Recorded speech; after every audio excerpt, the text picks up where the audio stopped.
Olá, meus amigos, eu sou o professor Marcelo Peixoto da Silveira, esse aqui é o canal Resenha Forense, e hoje eu dou início, ou reinício, né, ao nosso curso de Direito Tributário. Como eu prometi na virada do ano, eu vou regravar esse curso, rever alguns tópicos, atualizá-lo, etc.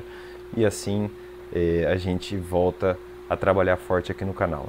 Para quem já está assistindo o curso anterior de Direito Tributário, eu só vou deletar os vídeos conforme eu conseguir avançar nas aulas. Então, por exemplo, agora eu estou gravando a aula número 1, eu vou deletar o vídeo da primeira aula do curso anterior e deixar postada essa aula aqui numa nova playlist, e assim sucessivamente, de maneira que não prejudique aí quem está assistindo os cursos. E o PDF, naturalmente, eu vou atualizando de aula em aula. No curso passado, a gente já estava bem avançado, só faltava estudar os impostos em espécie, né? Eu começaria com os impostos federais, depois estudaríamos os impostos estaduais e, finalmente, os impostos municipais. Então, a gente vai fazer tudo que a gente já fez, com melhorias, e a gente vai terminar essa parte dos impostos em espécie, ok? Então, primeira aula de hoje, conceito de tributo.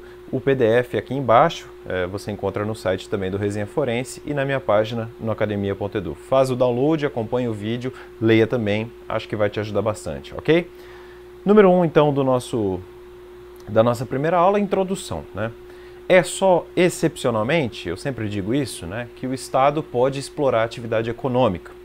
E o artigo 173 caput da Constituição da República é muito claro nesse sentido. Esse dispositivo diz o seguinte: ressalvados os casos previstos nesta Constituição, a exploração direta de atividade econômica pelo Estado só será permitida quando necessária aos imperativos da segurança nacional ou a relevante interesse coletivo, conforme definidos em lei. É dizer, as pessoas políticas não possuem livre-arbítrio para se transformarem em agente empreendedor no domínio econômico. Somente podem fazê-lo com base em motivos considerados legítimos, segurança nacional ou relevante interesse coletivo, e nos estritos limites da autorização legislativa assim concedida, como escreveu Mário Engler Pinto Júnior. Com mais concisão e até com mais precisão, Wallison Alan Correia de Almeida cravou que a intervenção estatal no domínio econômico representa um procedimento de natureza extraordinária.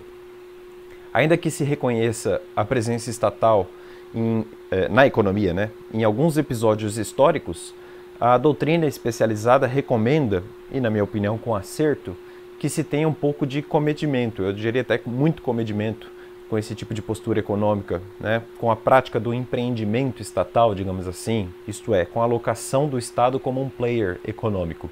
Afinal, ainda vigora a premissa de que a intervenção empresarial direta do Estado é excepcional, como bem colocou André Rodrigues Cirino.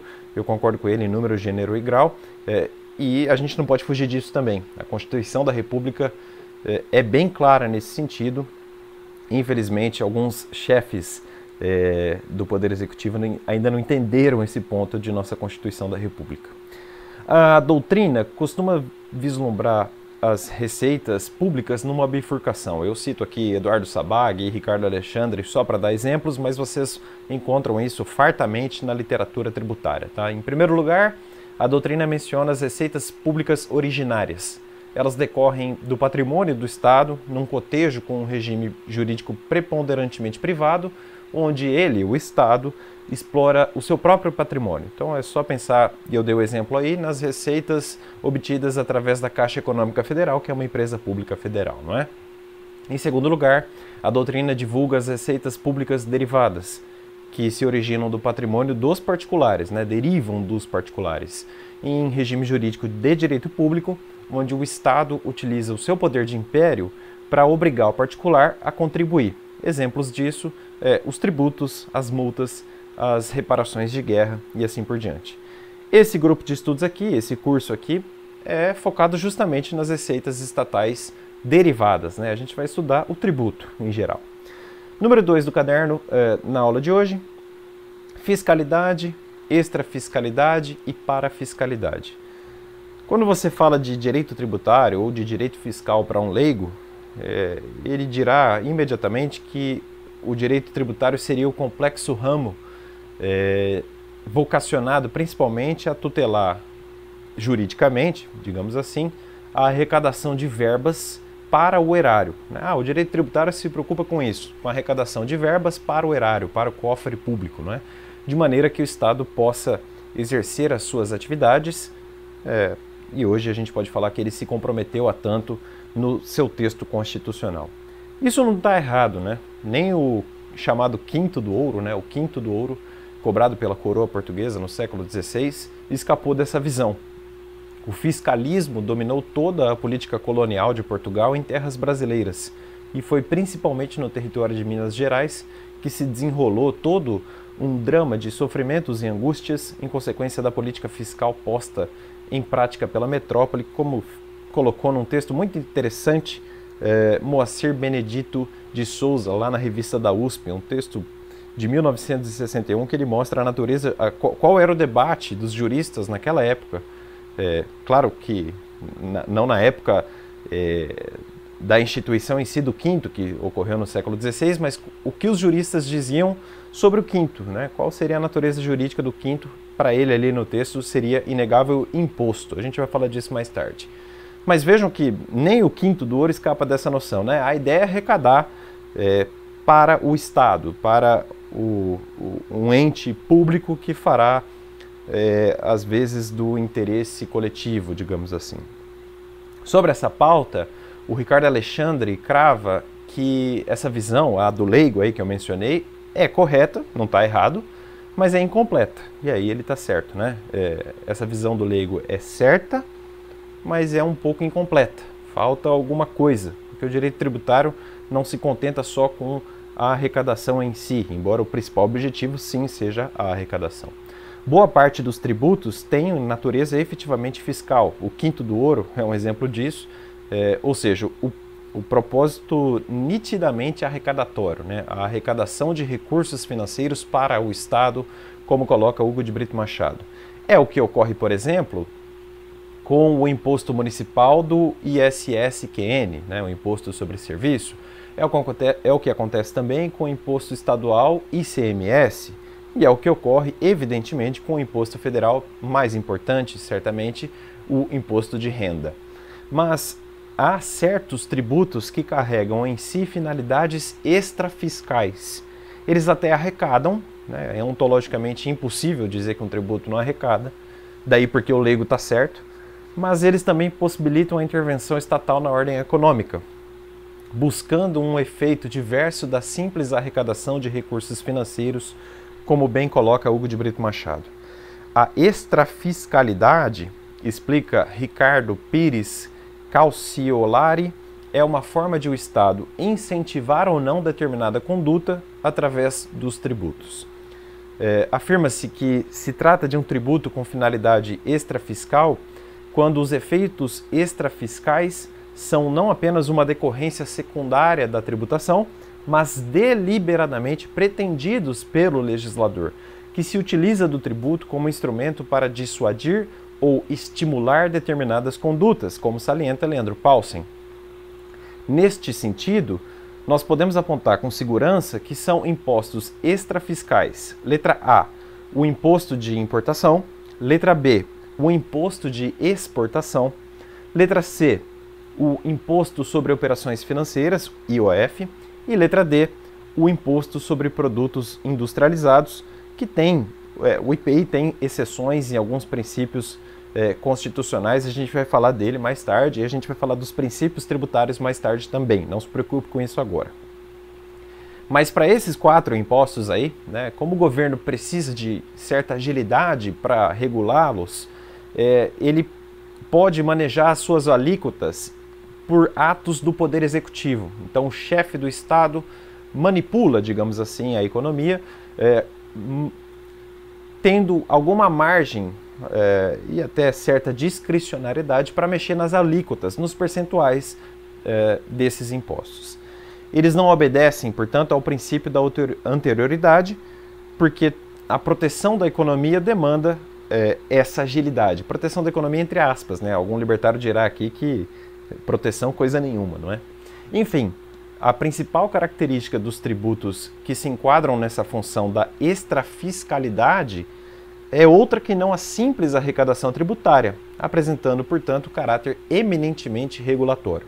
O Estado, ao instituir tais exações, preocupa-se com a regulação de mercados ou atividades econômicas, caso da CID, que a gente vai estudar mais tarde, com a regulação do comércio exterior, a exemplo do II e do IE, ou com o cumprimento da função social da propriedade, caso do IPTU e do ITR. Eu acabei de ler aqui a obra do professor Marco André Ramos Vieira.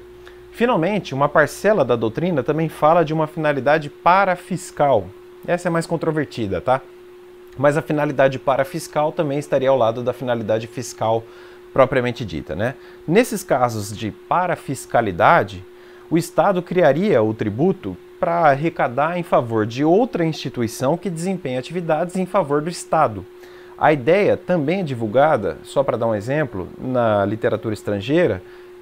Entre os argentinos, nós temos aí a obra do Héctor Villegas, que escreveu algo mais ou menos assim. Eu vou tentar traduzir diretamente do espanhol, não sei falar espanhol, mas dá para arranhar alguma coisa aqui, né? Ele escreveu assim, ó, tá no espanhol, eu vou tentar ler no português rapidamente, numa tradução bem improvisada mesmo, tá?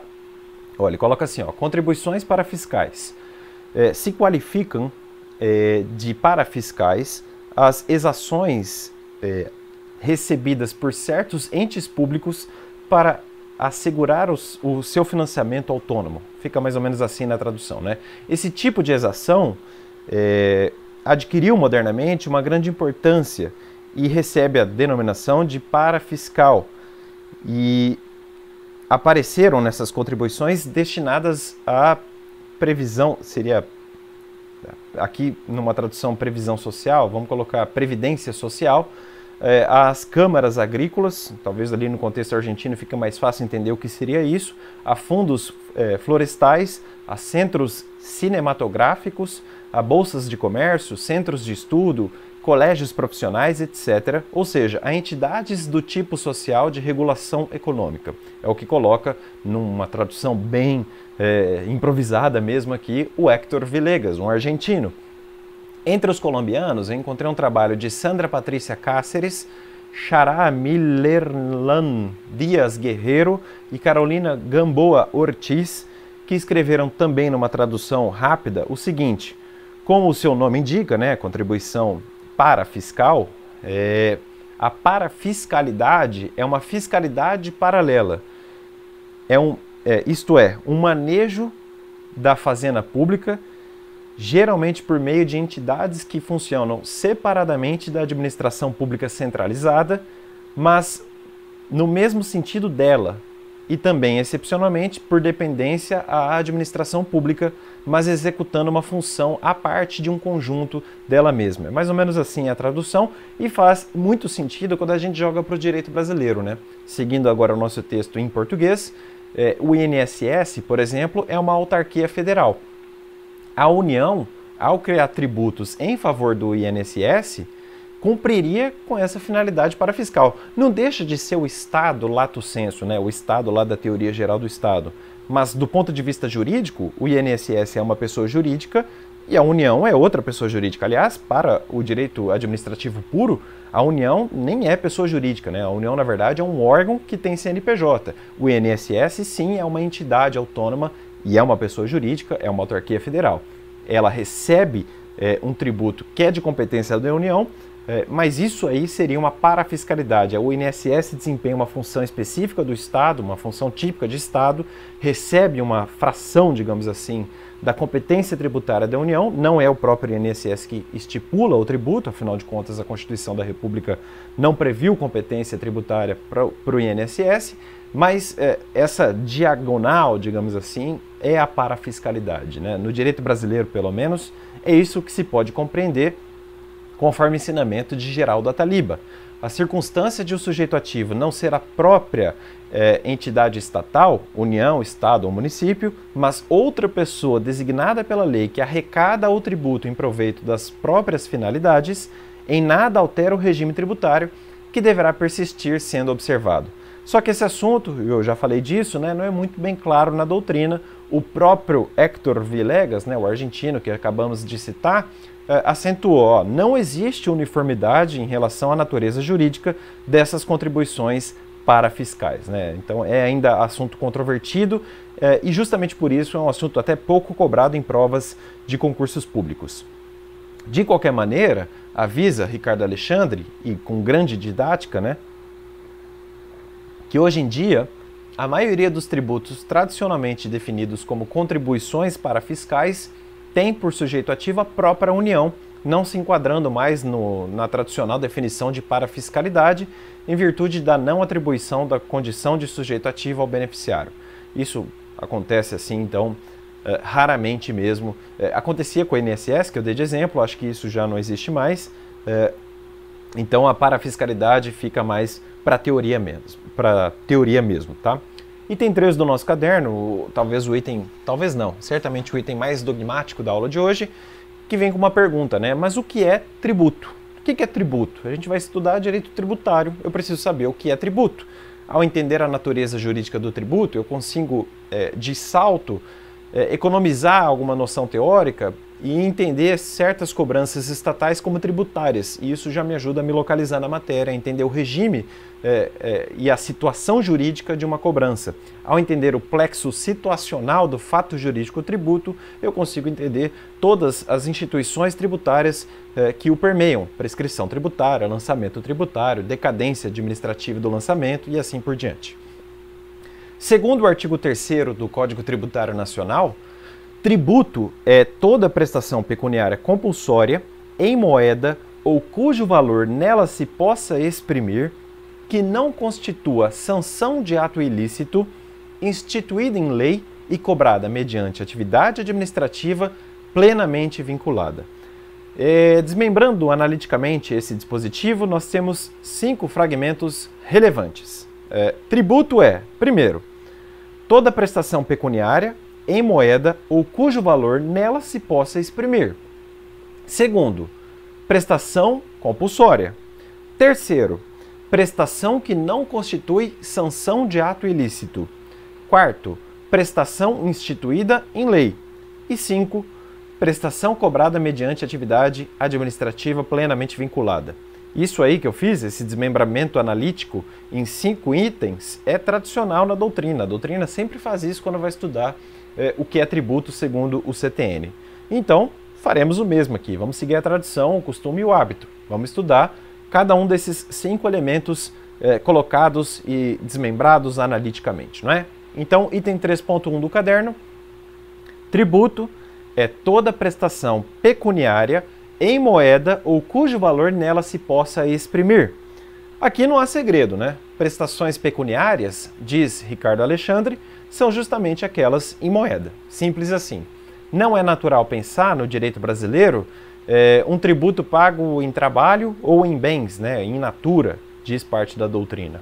Assim, se fulano chega na alfândega com 100 garrafas de bebida e lá se conclui que sua alíquota é de 20%, não pode o senhor fulano querer pagar o tributo respectivo com 20 garrafas dessa mercadoria. Ele tem que pagar o valor respectivo em dinheiro, em pecúnia. O conceito aqui afasta a instituição de tributos em natura, como crava Roberval Rocha. Também se afastam, avisa Hugo de Brito Machado, os tributos in labore. Tributos trazem obrigações em dinheiro, como resume dessa vez Leandro Paulsen. Assim, a obrigação tributária é sempre de natureza pecuniária. É, portanto, uma obrigação de pagar. Essa obrigação tem natureza pecuniária, sendo sempre obrigação de dar, nunca um fazer ou não fazer, que só aparecem às vezes como obrigações acessórias. A gente vai falar das obrigações tributárias e acessórias mais tarde. E como escreve Eduardo Sabag, não há como estabelecer associação entre o tributo e a obrigação que não seja pecuniária, verbi gratia, a de prestar serviço militar obrigatório ou a de trabalhar no tribunal do júri ou nas eleições. De qualquer maneira, a doutrina aponta que o trecho ou cujo valor nela se possa exprimir, que está lá no CTN, permite sim a fixação do tributo e segundo os indexadores, né? Os famosos são o BTN, a UFIR e assim por diante. Com a grande inflação, era impossível fixar o tributo em moeda. Assim, era melhor fixar um índice cujo valor pudesse ser apontado em moeda, diante de mera operação aritmética. Então acaba entrando no conceito do artigo 3º do Código Tributário Nacional. Mesmo nesse caso, o tributo continuava sendo quitado em moeda. Então obviamente você não tem uma cédula, né? Uma nota de UFIR. A UFIR em si não é dinheiro, ela não é moeda cunhada, mas ela pode exprimir o valor da moeda. Apesar de o tributo ser expresso em UFIR, como eu falei, o pagamento era feito em dinheiro. E esse sempre foi o raciocínio. Alguém pode fazer uma pergunta, e parte da doutrina já responde essa pergunta com tranquilidade, né? Ah, mas e aquela lei complementar número 104 de 2001? Alguém pode fazer uma segunda pergunta, mas por que o Marcelo está mencionando a lei complementar 104 de 2001? O que ela trouxe de relevante dentro da nossa matéria aqui? Como se sabe, a lei complementar número 104 de 2001 acrescentou o inciso 11 ao artigo 156 do Código Tributário Nacional. Assim, o rol de extinção do crédito tributário, que a gente vai estudar mais tarde, passou a admitir a dação em pagamento de bens imóveis na forma e condições estabelecidas em lei. Então aqui a gente já pode, peraí, você falou que tributo é necessariamente pago em pecúnia, então como é que você admite a extinção do crédito tributário com dação em pagamento de bens imóveis? Como é que funciona isso, Marcelo? Comentando essa mudança, o Ricardo Alexandre assevera, com a sua didática de sempre, que não se pode tomar a autorização como uma derrogação da definição de tributo no ponto em que se exige a prestação, ou melhor, que a prestação seja em moeda, pois o próprio dispositivo oferece a alternativa, ou cujo valor nela, ou seja, em moeda, se possa exprimir. Assim, é lícito entender que o CTN permite a quitação de créditos tributários mediante a entrega de outras utilidades que possam ser expressas em moedas, desde que tais hipóteses estejam previstas no próprio texto do Código, que no seu artigo 141 afirma que o crédito tributário somente se extingue nas hipóteses nele previstas. É o que diz, repito, Ricardo Alexandre. Vale anotar que essa norma do CTN, o artigo 156, inciso 11, tem eficácia limitada, pois dependerá de regulação em lei. Tal lei é imprescindível, na medida em que a aquisição de imóveis pela administração pública depende de procedimento licitatório, devendo ser observadas as regras previstas em lei. Hoje, a Lei 8666 de 1993 é o que escreve Marco Marco André Ramos Vieira.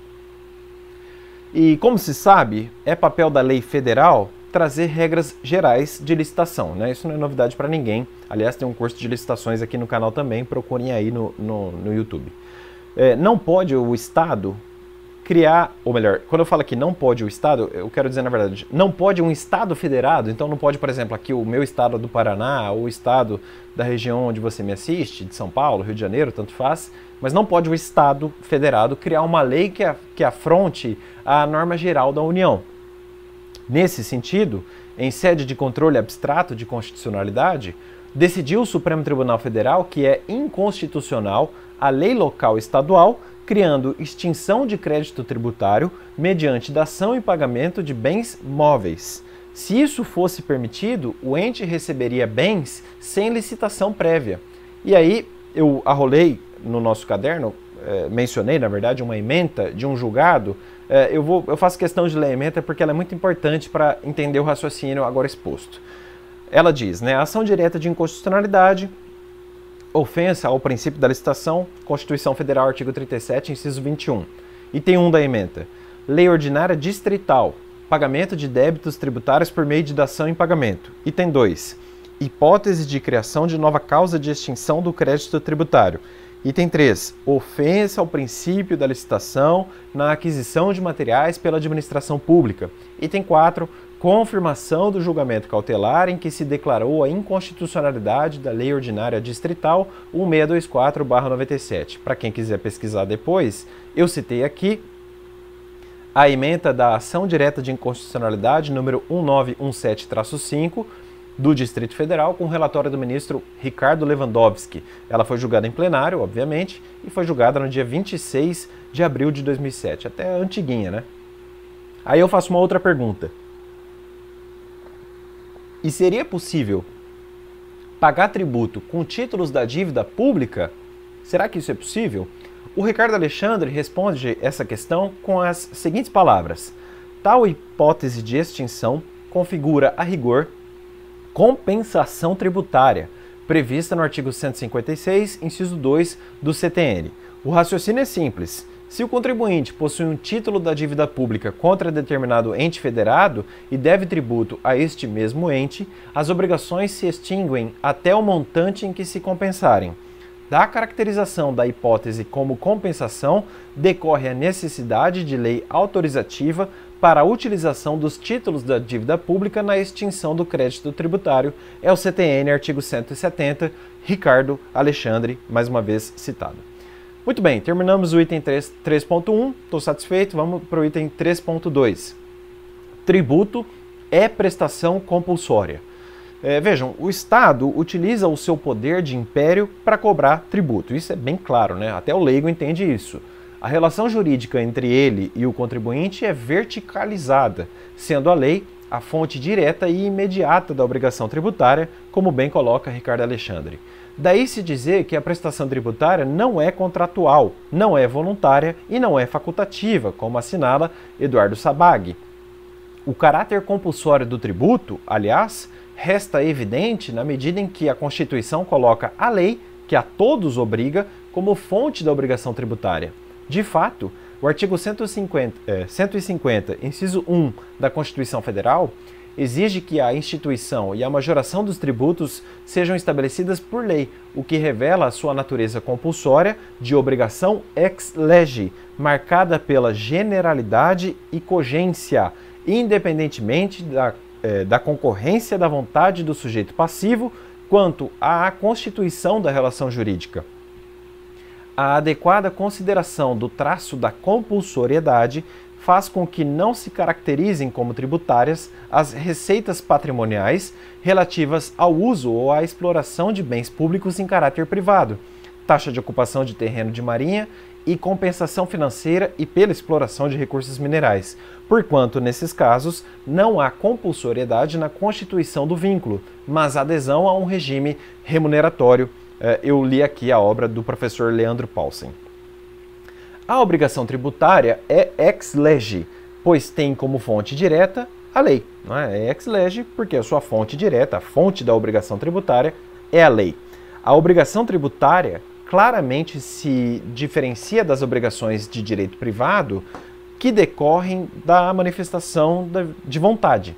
Ocorrido o fato gerador, o sujeito tem o dever de pagar o tributo, independentemente de sua vontade, como bem coloca Roberval Rocha. Item 3.3 do caderno. Tributo é prestação que não constitui sanção de ato ilícito. Isso é muito importante também. O tributo e a multa resultam em uma receita para o Estado.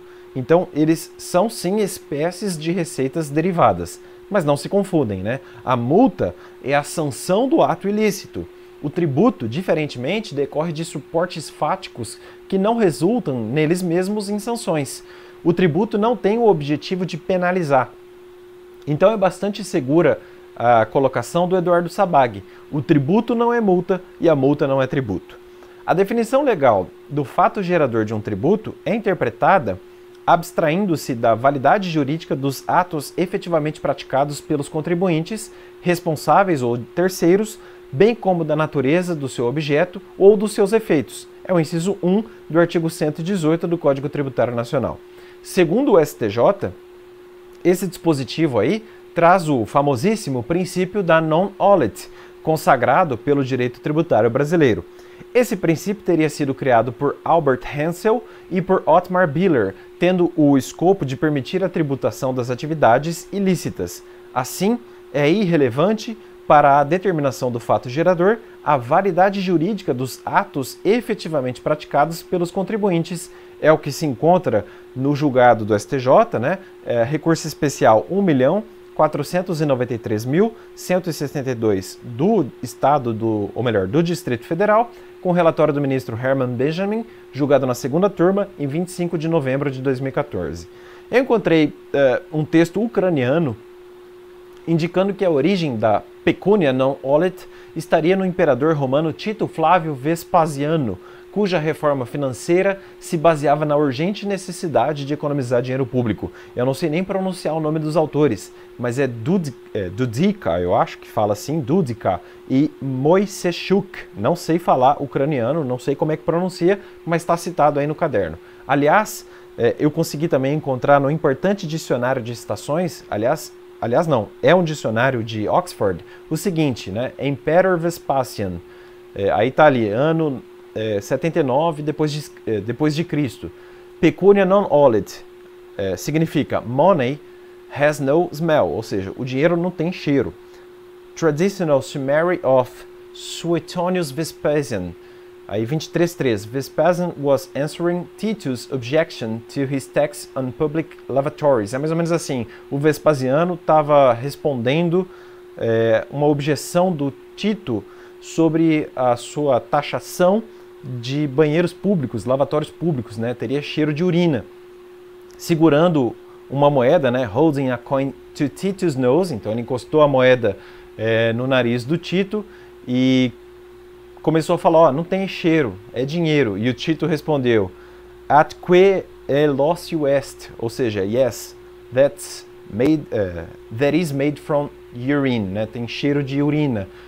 E o Vespasiano falou, pecunia non olet, né? O dinheiro não tem cheiro, eu não estou preocupado com a validade, portanto, é daí que vem o significado pecunia non olet. Não importa o cheiro, o que importa é que é pecúnia, traz para o Estado que é dinheiro. Um ótimo exemplo disso, desse raciocínio pecunia non olet, tirante até essa origem jocosa, né, que eu mostrei do imperador, mas isso a gente encontra hoje na jurisprudência, por exemplo, no habeas corpus julgado pelo Supremo Tribunal Federal.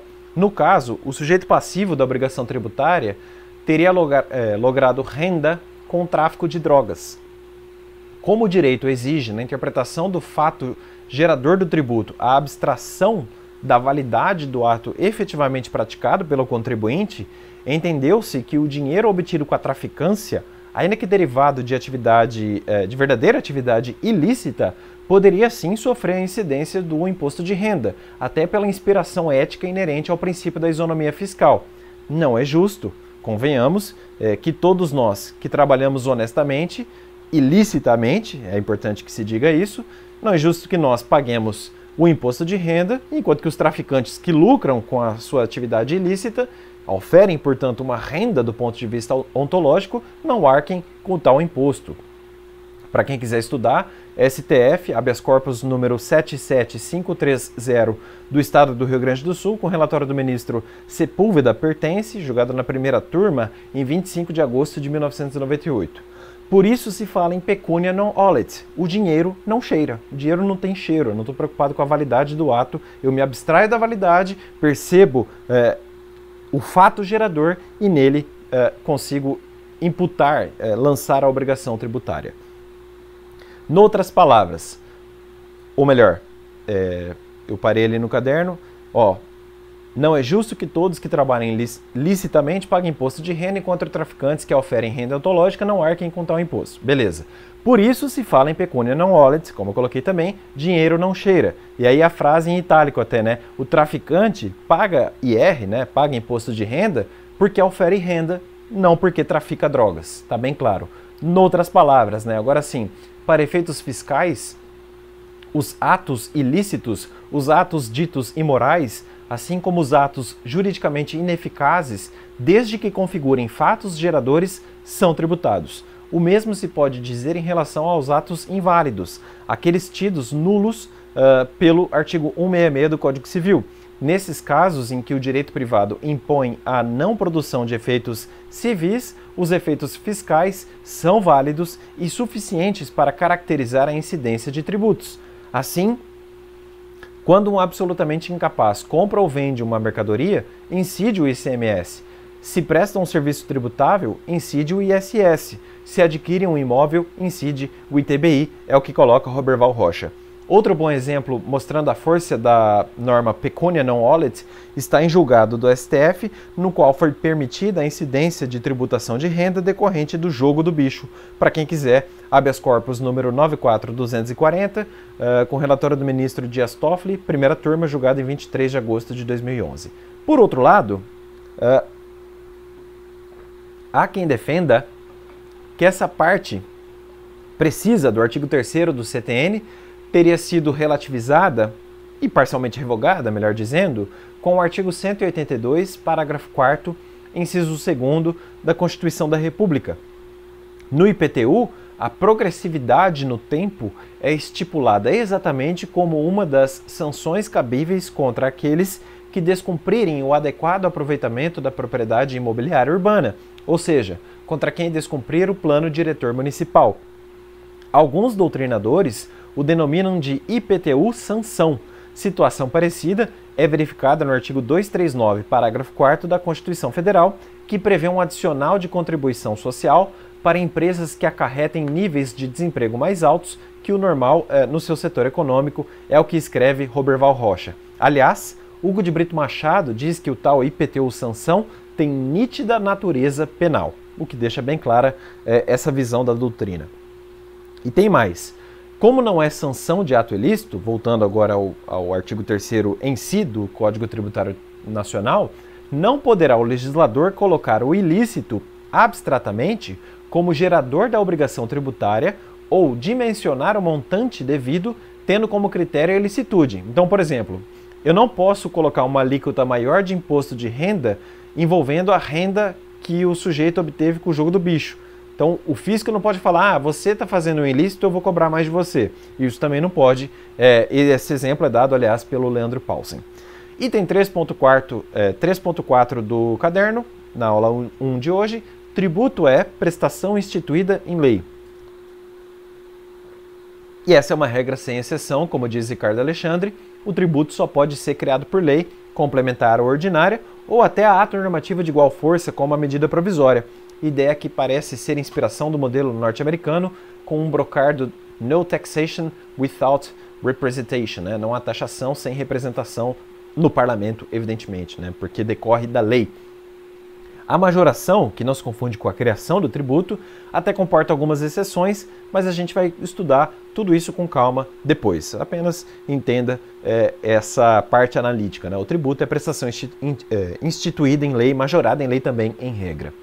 Item 3.5 do caderno, tributo é prestação cobrada mediante atividade administrativa plenamente vinculada. E esse é o último tópico da aula de hoje, para encerrar esse primeiro encontro. Nós temos aqui uma manifestação do assim chamado princípio da indisponibilidade do interesse público. Essa ideia é confirmada no parágrafo único do artigo 142 do Código Tributário Nacional, segundo o qual a atividade de lançamento é obrigatória e vinculada. O mesmo pode ser dito a respeito da previsão, pela Constituição da República, de que benefícios fiscais dependem de lei, isenções, remissões, etc. Artigo 150, parágrafo 6º. Isso será alvo de uma aula oportuna aqui no nosso curso, mas cabe adiantar que é possível conceituar o lançamento como ato administrativo vinculado, obrigatório e privativo, com presunção de legitimidade relativa, que pode ser rechaçada no contencioso administrativo ou no processo judicial, cuja função é declarar, qualificar, quantificar e tornar exigível a obrigação tributária pela constituição do respectivo crédito tributário, é o que bem coloca Roberval Rocha. Enfim, como resume Marco André Ramos Vieira, a cobrança do tributo deve seguir um rito que não pode levar em conta a conveniência ou a oportunidade da administração. Não há, portanto, juízo de discricionariedade, tampouco espaço para qualquer elemento subjetivo nessa cobrança. A atividade da autoridade que cobra o tributo é ligada, presa em sua totalidade à norma objetiva. Assim, a vinculação da autoridade surge da subsunção do caso concreto à hipótese legal de incidência, Não podem os auditores fiscais ou os procuradores da Fazenda abrir mão de prerrogativas da entidade pública, por não exercerem a função em nome próprio, uma vez que representam o interesse coletivo, que é indisponível pelo Poder Executivo. Desse modo, ocorrendo o fato gerador, a fiscalização tem o dever de efetuar o lançamento tributário. O crédito, após a inscrição em dívida ativa, com a formação da CDA, tem que ser cobrado pela Procuradoria da Fazenda, ela não tem escolha, não é? Sob pena de responsabilidade funcional dos agentes. Essas obrigações decorrem do desdobramento do princípio administrativo da indisponibilidade do interesse público pela própria administração, é o que escreve Marco André Ramos Vieira, como já mencionei. Então aqui a gente termina a primeira aula. Se alguém já assistiu o curso anteriormente, deu para ver que a gente já aumentou bastante o curso, né? 40 minutos logo na primeira aula. Eu volto no segundo encontro para estudarmos os tributos em espécie. E aí, o primeiro deles, o mais famoso, claro, aquele citado pelo leigo, né? O imposto. A gente vai estudar a categoria jurídica dos impostos, não os impostos em espécie, isso fica para depois. Mas a gente já vai falar de uma teoria geral, digamos assim, do imposto. O imposto enquanto uma categoria autônoma de tributo, a sua natureza jurídica e assim por diante. Abraço forte, pessoal, e 2020, vamos forte, vamos fundo, vamos estudar bastante, tá certo? Um abraço, comentem, curtam esse vídeo, se inscrevam no canal, passa para o seu amigo, ajuda bastante o Resenha Forense. Até mais, tchau!